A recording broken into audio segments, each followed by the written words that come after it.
Everyone, welcome to today's lecture. We're gonna start playing with some things. So what I want you to do is I want you to go and look up the Big Beautiful Bill. This is really important because far too often we don't take the information from the source and really start to break down what that could look like. And in some instances, because we don't have the knowledge or information to even know where to go, we kind of sit there and it's easy to feel like, okay, well, I don't know, insert this. I don't have that. I don't have the knowledge or the understanding to be able to go and research this, that, and the third. And the beauty is that we have the internet, we have social media platforms, and there is a way to ask questions and to be curious about something without forcing someone else to do that labor for you. And one of the biggest things that I have begun to learn is that sometimes you need things broken down. Now, we often hear about Medicare and Medicaid and Obamacare and the Affordable Care Act, and so many people didn't understand that the Affordable Care Act, Obamacare, same thing. So I am not going to go into the details of each particular act itself in this video because I really just want us to think about something. Depending on what your FYP looks like, what you chose to look at or not look at, to me, quite frankly, really doesn't matter. What I want us to think about is how many people were against Obamacare because of the name Obama, not realizing that many of the provisions and coverage that they had were going to be lost because of what's currently going on with all of the healthcare bills. And I want to sit that upside the two excerpts that I'm going to read for you, one from the book Tales of Two Americas and then the other from White Poverty. And the reason why these items are important to me is because even when we look at when these books were written, they weren't written today.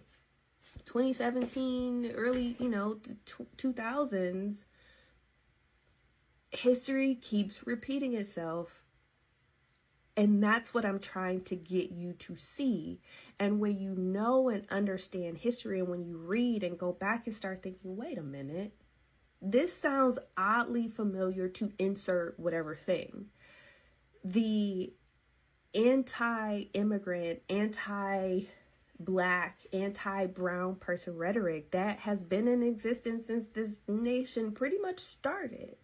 And forcing people to be in servitude or labor for white people has been a constant. And in the book Tale of Two Americas, you're about to hear how the setting is in Miami and how this group of moms is talking about how they don't want certain people from Latin countries to be their nanny or be their servant, but yet they're okay with their children learning Spanish. And even when we then look at white poverty, when we think about how race was a construct that was made up to subdue, the juxtaposition between these groups is oh so present and oh so clear. It's like, I cannot do anything for you unless I am in service for you. And I really want to drive that point home. Today's lesson, we are going to read from the book Tales of Two Americas. And I want to read to you a couple of excerpts from the chapter La Ciudad Mágica. And what we're going to focus on is this paragraph or set of paragraphs. And it reads, a group of mothers dressed in exercise clothes, adorned with jewelry, and painted with makeup gather for lunch at a cafe in Coral Gables. where streets lined with ficus and poinciana trees have Spanish names like Valencia, Menorca, and Ponce de Leon. You hear their lunch conversation comparing nannies by country of origin. I prefer Panamanians and Nicaraguans, says one woman, picking at her salad, because they know their place. They don't try to get too friendly with me. I hate that. Another woman jumps in. Oh, you mean when they address you directly? My God, who gave you permission to open your mouth?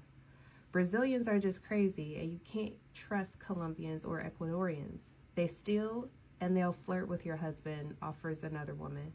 Don't even bother trying them out.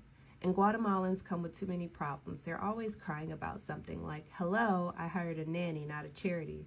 The women laugh, then brag to one another how their children are fluent in Spanish, and though it annoys them that now the nannies and their offspring can have private conversations, at least it's still cheaper than hiring an American babysitter or paying an agency commission for a European au pair.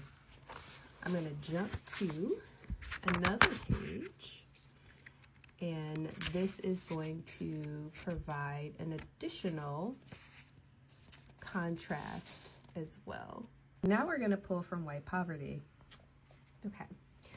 So in this particular excerpt, it says, in the mailroom of your apartment building, you say hello to another resident checking her box near yours. She's the type who complains about everything. The weather, the color of the paint on the walls, a speck of lint on the lobby floor. This country is screwed, she always says, especially Florida. She kicks herself every day for moving down from Delaware 20 years ago and constantly threatens to go back. How's work, you say? She's a masseuse and tells you her least favorite clients are the Latins because they make her use the service entrance when entering their homes. The same door meant for the maids, cooks, and plumbers. Can you imagine, she says, horror streaked across her face. They treat me like a servant. They don't even want me to walk in the front door. They act like they own this city. They're so entitled. They've ruined Miami, turning it into their own colony. Now you know how it feels, you say, dropping your junk mail in the garbage. Your neighbor stares at you, her pale cheeks flushed with an anger, but says nothing in response and walks away. So we're going to read a few things from Chapter 3, Pale Skin is a Shared Interest, Myth 1. What myth makes it possible for a white person in Mitchell County to believe they have more in common with politicians who refuse to expand Medicaid than they do with black folks in another part of the state who face many of the same challenges they do? Organizing people across racial divides to tell the truth about poverty has helped me to recognize a myth that poor white people have been asked to believe for centuries. This myth tells them they have shared interests simply because of the color of their skin.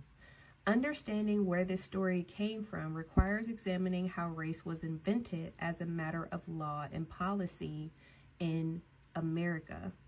Race seems like such a given, a fact we know about each person we encounter the moment we see them, or even before we see them. Because race has shaped particular cultures, it can often be discerned by how a person talks or eats or chooses her clothes. By saying that race had to be invented by law and policy, I'm not saying that no one noticed discrepancies in skin tone before race was created to justify human bondage. People caught up in the American story are certainly not the first to demonstrate a preference for lighter skin. But when we say white people, the identity